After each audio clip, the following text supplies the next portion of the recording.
Of an Ebola quarantine facility in Laikipia. Wase, because of my lifestyle na muonekano wangu na zile kazi miwa nafanya, miwa naonekana wa chini sana kuliko wengine. Lakini mie huwa najiaminia kwa sababu sijawahi kosa kile ambacho mimi nataka. Na chenye miwa nataka, miwa napenda kuwa update before hata itendeke.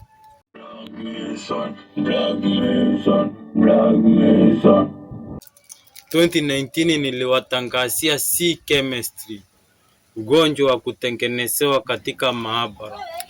Na hapo COVID-19 ikatangazwa. C means quarantine. Haya ni mambo ambayo nimewapostia before 2019 corona iingilie.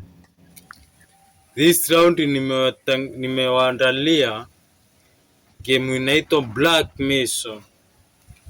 Na nimesikia eti kuna kafununu ka quarantine kanatangazwa. Ugonjwa hatari wa Ebola unazidi kuenea nchini DRC, huku walioathirika wakizidi watu 1000 na zaidi ya watu 200 wakifariki. Ikitangazwa pandemic ndio nitamanisa, lakini isipotangazwa pandemic simaanisi. Kwa nini? Kwa sababu Black Mason ni kitu ambacho itagonga kona nne za dunia. Lakini kama uko na macho hii si macho ya kuona, kuna macho ingine ya kuona.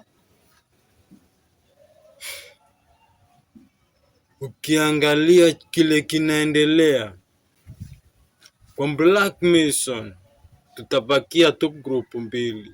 Moja ya kupiga kelele, ingine itanyamaza.